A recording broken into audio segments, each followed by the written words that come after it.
너희 권능 있는 자들아, 영광과 능력을 여호와께 돌리고 돌릴지어다.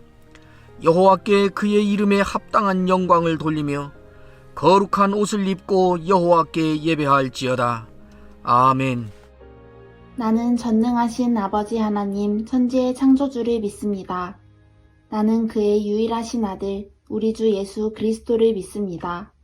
그는 성령으로 잉태되어 동정녀 마리아에게서 나시고 본디오 빌라도에게 고난을 받아 십자가에 못 박혀 죽으시고 장사된 지 사흘 만에 죽은 자 가운데서 다시 살아나셨으며 하늘에 오르시어 전능하신 아버지 하나님 우편에 앉아 계시다가 거기로부터 살아있는 자와 죽은 자를 심판하러 오십니다. 나는 성령을 믿으며 거룩한 공교회와 성도의 교제와 죄를 용서받는 것과 몸의 부활과 영생을 믿습니다. 아멘.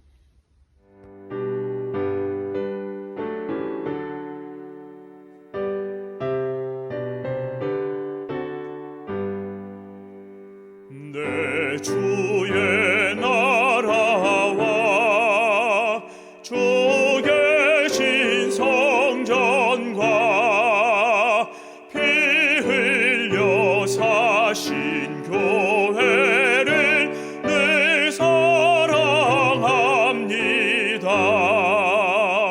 내 주의 교회는 천성과 같아서 눈동자같이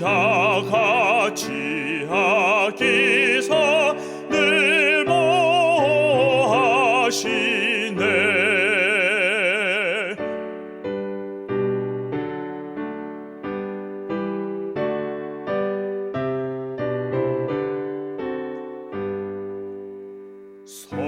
성도의 교제와 교회의 위로와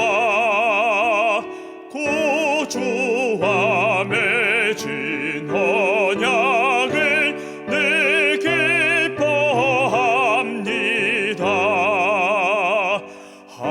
하늘의 영광과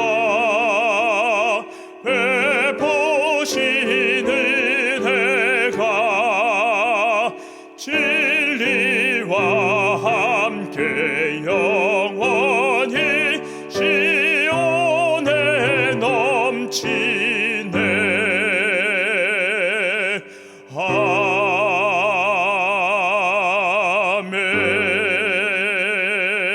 아멘. 창세기 22장 1절에서 3절 말씀.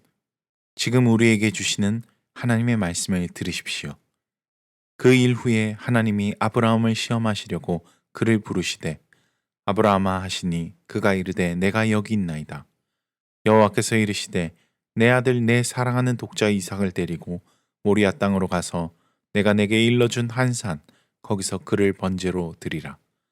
아브라함이 아침에 일찍이 일어나 나귀 안장을 지우고 두 종과 그의 아들 이삭을 데리고 번제에 쓸 나무를 쪼개어 가지고 떠나 하나님이 자기에게 일러주신 곳으로 가더니.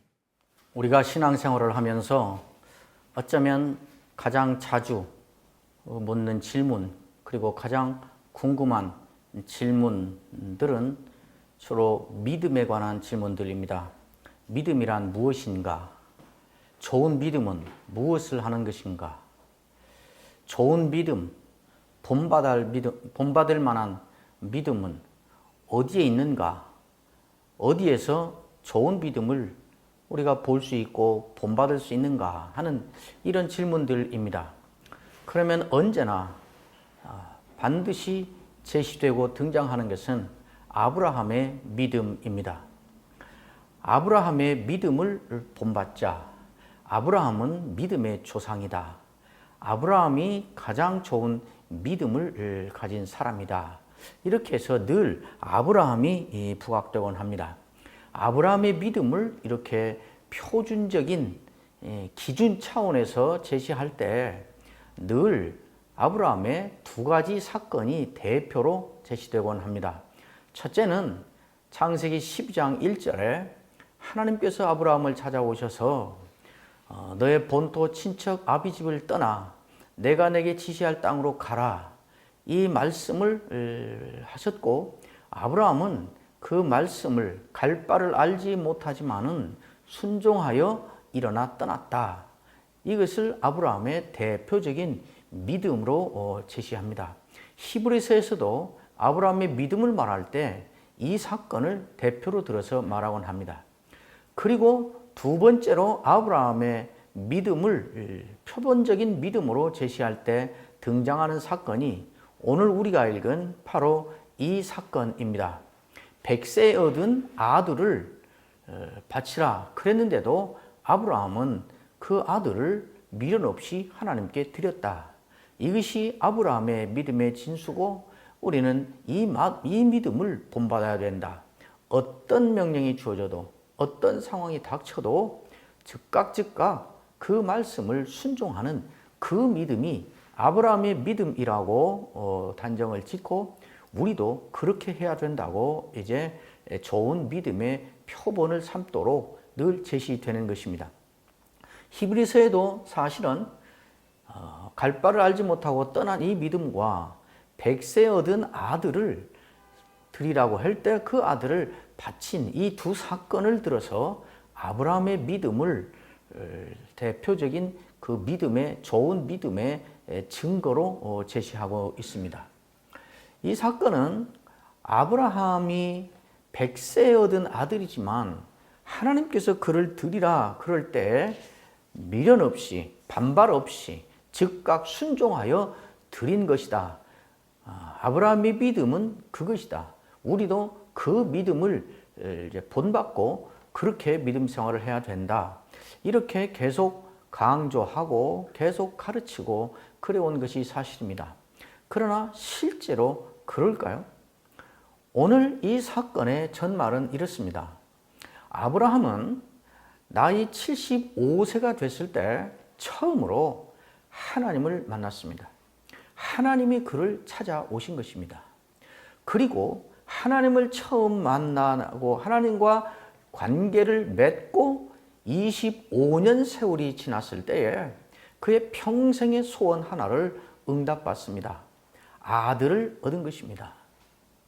그리고 20년 가까운 세월이 흘렀을 때, 그러니까 처음 인생에 하나님을 만나고 45년 가까운 세월이 흘렀을 때 하나님이 아브라함을 찾아오셨습니다.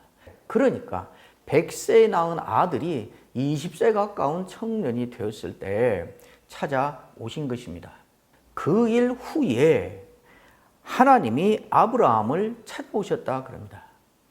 그런데 하나님이 아브라함을 찾아오신 분명한 목적이 있습니다. 왜 찾아오셨는가? 시험하시려고 그랬습니다. 여기 시험한다는 말은 아브라함을 꼬드겨서 어디 구렁텅이에 몰아넣고 그것을 즐기고 유혹하고 미혹하고 그런 말이 아니고 더 정확한 우리가 이해하기 쉬운 말로 바꿔서 말하면 하나님이 아브라함에게 확인하고 싶은 것이 있어서 이 말입니다. 하나님이 아브라함에게 알아보고 싶은 것이 있어서 그래서 아브라함을 찾아오신 것입니다. 하나님이 찾아오셔서 아브라함아 부르시고 내가 여기 있나이다. 바로 시험에 들어가십니다. 확인 작업에 들어가십니다. 그게 무엇인가? 네가 사랑하는 너의 아들, 너의 독자 이삭을 모리아 산으로 데리고 가서 내가 지시하는 한 산 거기서 그를 잡아서 번제로 드리라 그랬습니다. 이것이 2절 말씀입니다. 그리고 바로 이어지는 말씀이 3절입니다. 3절은 이렇게 시작하지요.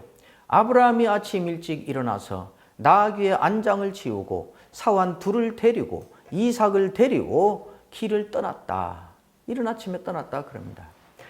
2절에 하나님의 이 지독한 명령이 주어지고 아브라함에게는 정말 하늘이 무너지는 것 같은 청천벽력 같은 상황이 닥쳐왔고 바로 이어지는 다음 장면은 아브라함이 그런데 그대로 하고 있다. 이 모습인 것입니다. 그러니까 우리는 그 봐라. 아브라함은 이런 일이 벌어졌는데도 바로 일어나서 순종의 길을 가고 있다.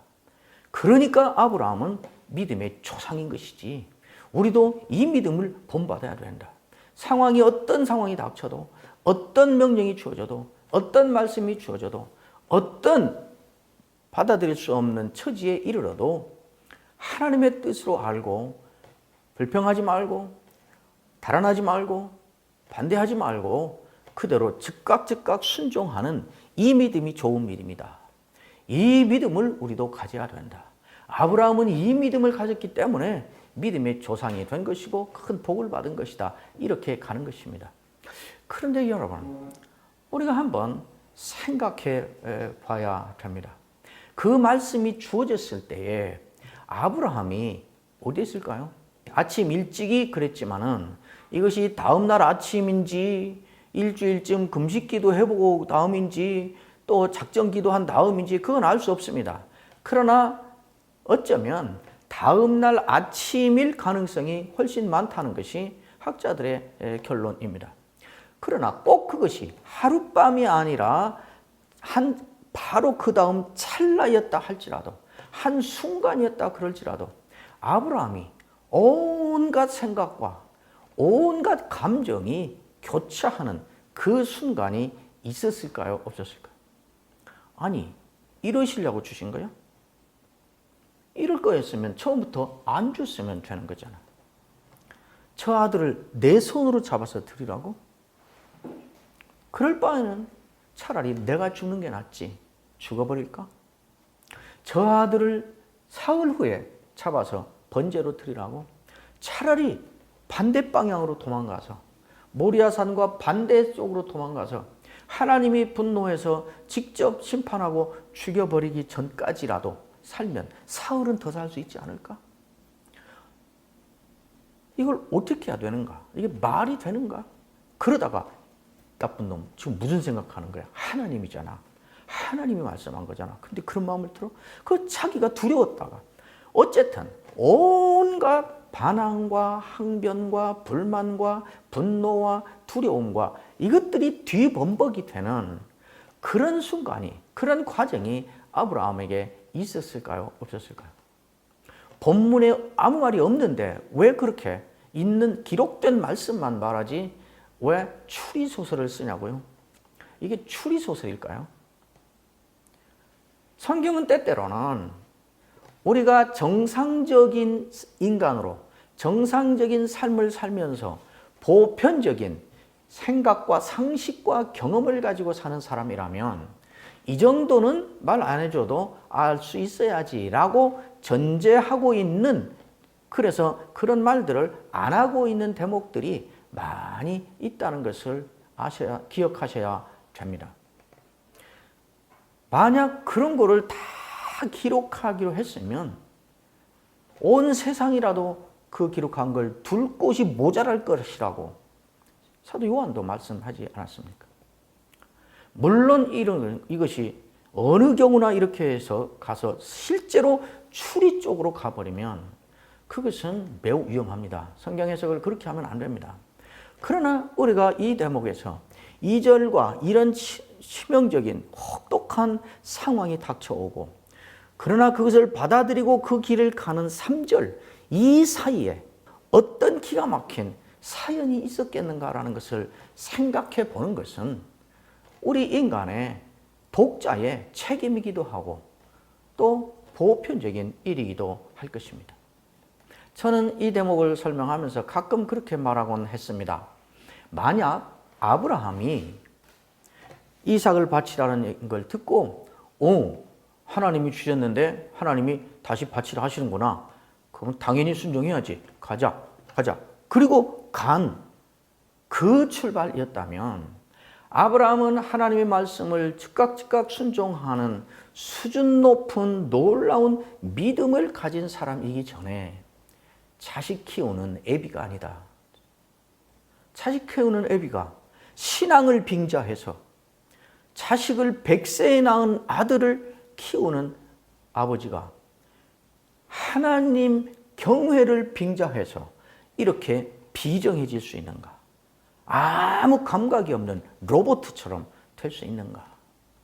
저는 그렇지 않다고 생각합니다.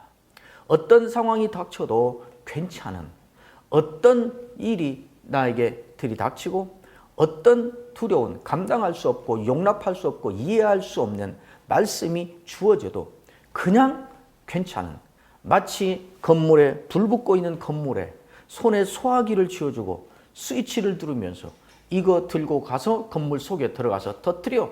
그러면 아무 말 없이 저벅저벅 그 소화기 들고 건물로 걸어 들어가는 로봇처럼, 기계인 것처럼, 그런 게 믿음이라면 그건 하나님이 원하시는 믿음이 아니고 하나님이 우리를 창조하신 의도와 목적에도 맞지 않는다고 저는 생각합니다. 그런 믿음은 존재하지도 않거니와 그런 믿음은 본받을 수도 없습니다. 믿음이란 아무런 의심도 두려움도 회의도 반항도 항의도 거부도 방황도 아무것도 없고 제깍제깍 주어지는 대로 이해가 되고 닥치는 대로 용납이 되고 그래서 그 길을 가는 그것을 믿음이라 하지 않습니다. 아브라함의 믿음의 진수는 거기에 있지 않습니다. 아브라함의 믿음의 진수는 이해할 수 없고 용납할 수 없고 억울하고 원통하고 받아들일 수 없고 알 수 없지만 그러나 하나님이라는 것 때문에 하나님의 말씀이라는 것 때문에 하나님의 뜻이라는 것 때문에 하나님이 이렇게 하셨다는 그 사실 때문에 그냥 마지막 순간에 에이 하나님이니까 그냥 그렇게 할래. 그리고 받아들이는 마지막 순간의 결단을 가리켜서 믿음이라고 하는 것입니다. 이런 믿음은 어디에나 있는 것이고 이런 믿음은 힘들고 어렵고 고통스럽기는 하지만 그러나 우리가 본받으면서 한 걸음씩 따라갈 수는 있는 것입니다.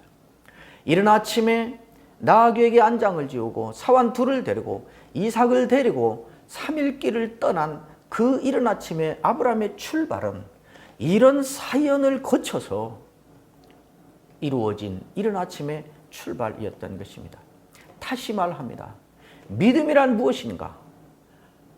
어떤 경우에도 어떤 일이 닥쳐도 아무런 근심도 불만도 항의도 없고 척척 받아들여서 그냥 순종이 되는 그런 것이 아니고 온갖 혼란과 두려움 가운데서도 반항 가운데서도 그러나 마지막 순간에 그냥 하나님 편에 서기로 하나님의 뜻을 따르기로 하나님이 정하신 것을 받아들이기로 하나님이 가라 하신 길을 가기로 하나님이 하라 하신 것을 걸머쥐고 끙끙대면서라도 감당하기로 하는 마지막 순간의 결단을 가리켜 믿음이라 하는 것입니다.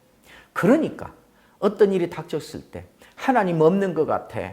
하나님 나는 이해가 안 돼. 나 신앙생활 그만해야 될까 봐. 이런 말 할 때 불경건이고 불신앙. 어떻게 그런 불신앙의 말을 놀래서 다른 사람을 정죄하고 놀래서 스스로 자기를 나 이 일 닥쳤다고 이 생각 드는 것 보니까 구원 못 받았나 봐. 믿음 없는가 봐. 그럴 일이 아닙니다. 그 상황에서 누구나 그렇게 말합니다. 그런 상황이 되면 누구나 하나님 계시는 거 맞아? 내가 부정하지 않았잖아. 내가 돈 벌어서 나 쓰지 않았잖아. 선교사 보냈잖아. 헌금했잖아. 많은 사람 도왔잖아. 나 재산 가진 거 없잖아. 그런데도 이래? 하나님 없는 거 같잖아. 하나님 나 버린 거 같잖아. 이런 정도의 말은 누구나 하는 것입니다. 그 말 했는가? 그런 상황에서 그런 말을 했는가? 안 했는가가 신앙이 있는가? 불신앙인가? 경건인가? 불경건인가? 이걸 결정하는 기준이 아니고 그건 인간이라면 그 상황에 처하면 누구나 그 마음이 드는 것이고 믿음이 있는가 없는가는 그래서 그대로 하는가? 나 이제 그만 믿을 거야. 그래서 그만 믿으려고 그리 가는가? 거기서부터 신앙인가 불신앙인가가 결정되는 것입니다. 저도 목회하면서 이제 죽는 길밖에 없어요. 죽을까 해요. 아무도 안 죽었습니다. 너무 하나님이 저는 서운해요. 그래서 이제 신앙생활을 안 한다고는 할 수 없지만 그래도 한 1년쯤 쉬어보려고 해요. 쉰 사람 아무도 없습니다. 기도도 안 돼요. 이제 기도도 그만하려요. 그러나 기도 중단한 사람 없습니다. 그 말은 그렇게 하겠다는 신앙의 표현이 아니고 그 정도로 힘들다는 신음소리인 것이지요. 저는 목회자로서 그 말들을 한 번도 그게 신앙이 있는가 없는가를 드러내는 증거로 삼아서 그 교인을 대해본 적이 없습니다. 그렇게 힘들구나. 그를 저만큼 죽고 싶다고 목사한테 말할 만큼 이제 교회 그만 다닐 거라고 하나님 나하고 상관없다고 목사한테 말해버리고 싶을 만큼 힘든 것이구나. 신음소리구나. 그렇게 알고 그들을 받아들였습니다. 어느 때는 이제 죽는 길밖에 없고 죽고도 싶다고. 그런데 예수까지 믿어서 죽을 수도 없다고, 재수 없게 예수까지 믿었다고 그런 교인도 있었습니다. 그때 제가 이 사람 자살하려고 작정했구나. 큰일 났다. 자살은 안 돼요. 이렇게 하지 않았습니다. 제가 그분에게 그랬습니다. 집사님, 제가 목사인데요. 제가 집사님의 처지에 빠졌다면 저도 그랬을 것 같아요. 이렇게 말했습니다. 모든 경우를 아무렇게 해도 괜찮다는 말이 아닙니다. 정말 믿음이란 무엇인가? 이런 신음소리를 내면서도 마지막 순간에 그래도 하나님 나는 따라갈까요? 가다 죽어도 그냥 하나님 붙잡고 가다가 죽을래. 이렇게 해서 마지막 순간에 하나님 편에 서기로 하는, 마지막 순간에 아들을 태울 나무를 2마리 나귀에 치우고 내 손으로 잡아주길 아들을 데리고 길을 떠나는 아버지 아브라함의 마음이 어떻겠습니까? 이중적이었을 것입니다. 결단해놓고 나니 내가 하나님을 따른 믿음의 결단을 했구나 하는 확인이 됐을 것이고, 한쪽으로는 믿음의 생활을 한다는 것은 이렇게 힘든 것이구나, 이것마저도 감당해야 되는 것이구나, 믿음이란 무엇인가를 자기는 체험으로 깨닫고 갔을 것입니다. 여러분, 닥치는 상황이 어려워서 도무지 이해할 수 없고 용납할 수 없고 받아들일 수 없고 억울하고 원통하고 이유를 모르겠고 그래서 다 때려치고 그만두고 싶은 마음이 굴뚝 같은데, 이 혼란과 이 혼돈의 와중에서 그러나 마지막에 이유를 댈 수는 없지만은, 근거를 댈 수는 없지만은 그래도 나는 그냥 하나님 믿고 살래. 하나님 붙잡고 살래. 난 그냥 하나님이 하는 대로 해볼래. 나는 그냥 하나님이 나를 던져놓은 이 처지를 그냥 걸머쥐고 받아들이면서 그냥 살아볼래. 그냥 이 길 가볼래. 그리고 마지막 결단을 그쪽으로 내리고 이른 아침길을 떠나는 것, 그것이 믿음인 것입니다. 그것이 아브라함의 믿음의 진수였고, 우리가 아브라함의 믿음을 본받자 할 때는 그 믿음을 본받자고 하는 말이 되는 것입니다. 이 어려움의 때에, 혼란의 때에 원인을 내가 제공하지 않았는데 닥치는 이 억울하기까지 한 이 혹독한 상황에서 얼마나 우리는 힘이 듭니까? 얼마나 하고 싶은 말이 많습니까? 그래도 그 과정 가운데 휘둘리면서 하고 싶은 말 하면서 그래도 마지막 순간에는 하나님 편에 서기로 하는 믿음이란 무엇인가? 마지막 순간의 결단이다. 하나님 편에 서기로 하는 결단이다. 하나님을 받아들이기로 하는 결단이다. 하나님이 가라한 길을 가기로 나서는 결단이다. 이 믿음 가지고 믿음 생활을 계속 힘있게 해나가는 우리 모두가 되기를 주의 이름으로 축원합니다.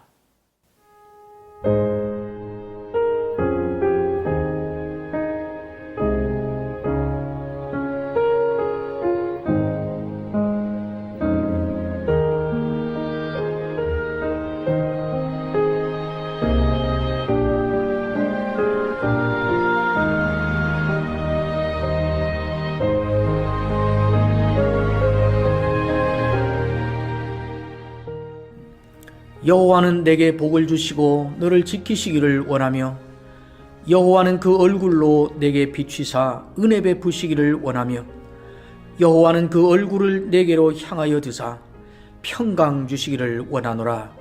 아멘.